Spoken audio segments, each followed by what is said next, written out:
So MMA fights are about strategy. So this week, I thought I'd break down one of our fights and discuss the strategy behind it. So a little background on Simon. Simon's one of my guys. He has a Wing Chun background. He started off training Wing Chun, but progressed on very quickly to Sandar, did very well at that.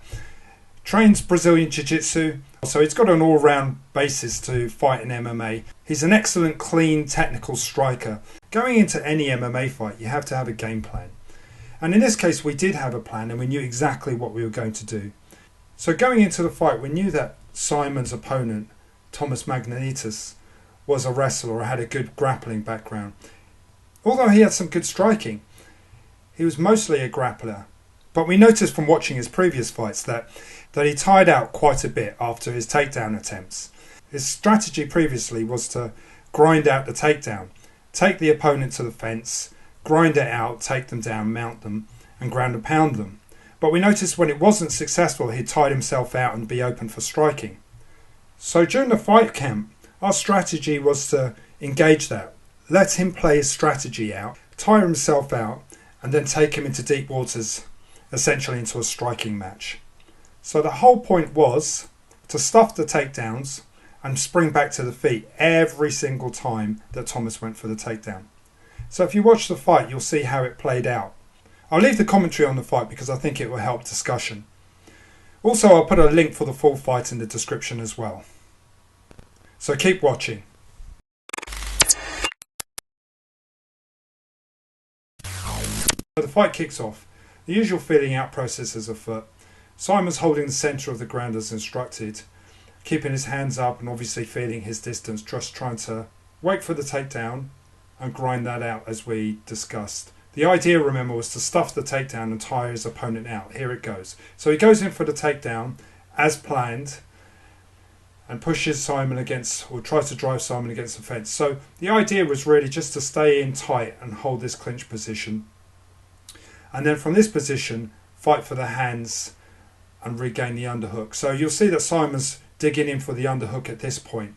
Now where he's digging in, what we're looking for essentially is just to keep the weight down and try to keep Thomas at bay. Now the whole idea here is to tire Thomas out. It's hard work grinding and working for a takedown.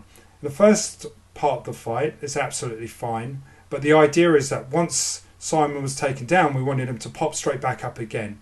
So then Thomas would have to work a lot harder just to take him down again and again and again. And each time of that reiteration, the point was just to tire his opponent out. So he gets back to his feet and he's holding him off, which is quite good.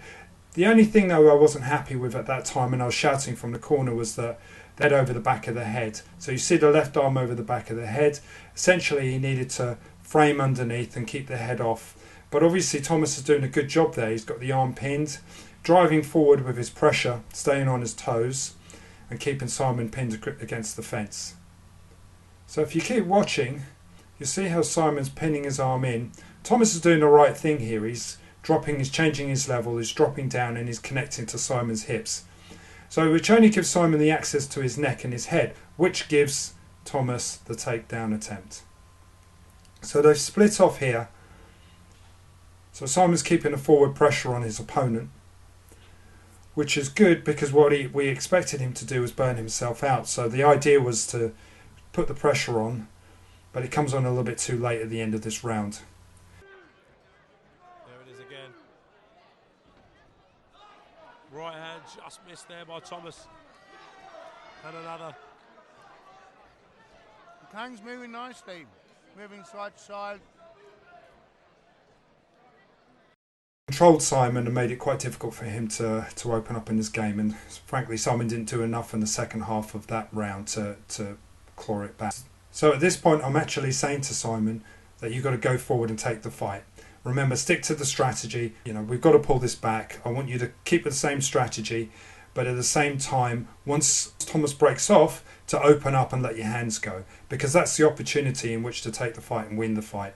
And that's what we were looking for. That's what we trained for in the fight camp. The only thing was that at that point in the first round, he didn't open it up.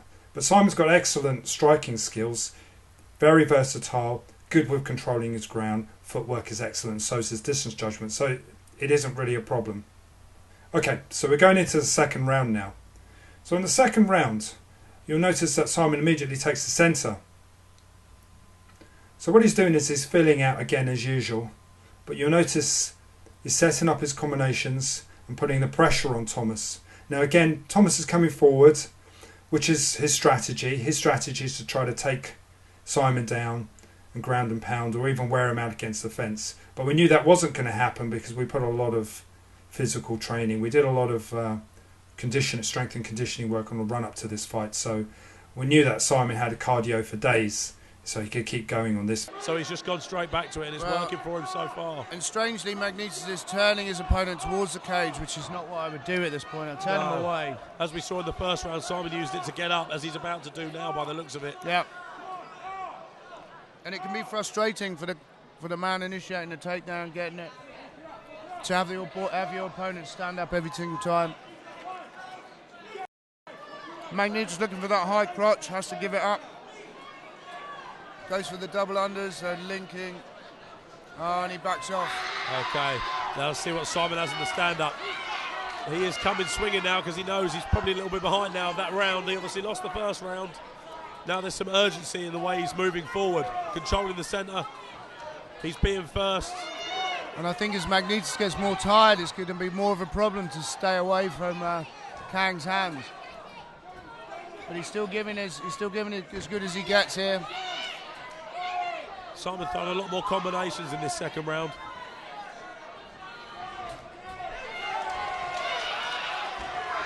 Oh, and that was a bit of a rush takedown from Magnitas there.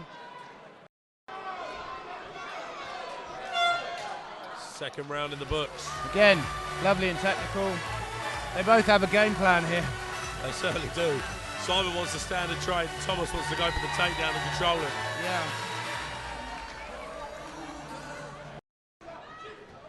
Nice.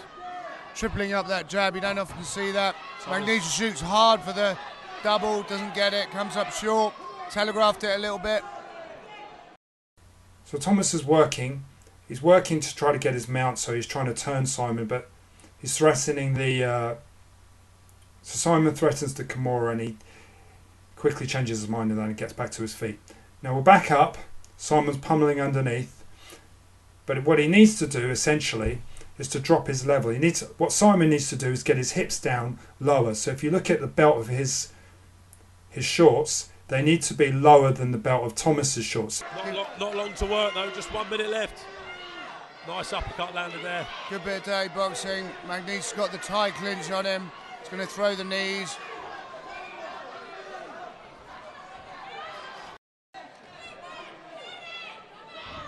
There's that shot again from Thomas, but Simon was live to it, got the double underhooks, sprawled, turned him on the back to the cage.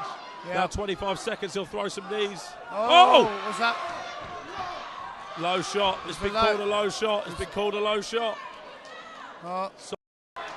Last 10 seconds now. Again, he's using that jab nicely, connecting with every shot right now. There's that Goes shot for again. Another takedown. Looks on his hips. He's going to commit to it as much as he can. Kang's got it. Stands up again. Lovely work. Oh no, throw to the bell. Throw to the bell. Great fight there. Hard one to call, this one. I think you're right. I think obviously Thomas had a large amount of success with the takedowns throughout the whole fight. Well, really the first round. Yeah, I think. And then he decided to wane a little bit, and he wasn't getting the takedown. There was some control in the second round against the fence. I think the third round, I think Simon stuffed literally all of his takedown attempts. Yep. And sort of led the stand up. The main takeaway from this fight is that strategies win fights. On this fight, it was a close fight. It was a fight on strategies versus strategies. And if you're going to prepare to do an MMA fight, what you have to do is you have to go in with the insight to actually prepare for the fight. But most importantly, you have to work with your corner. Know how to work with your corner, follow advice, and stick to the game plan. Thanks for watching.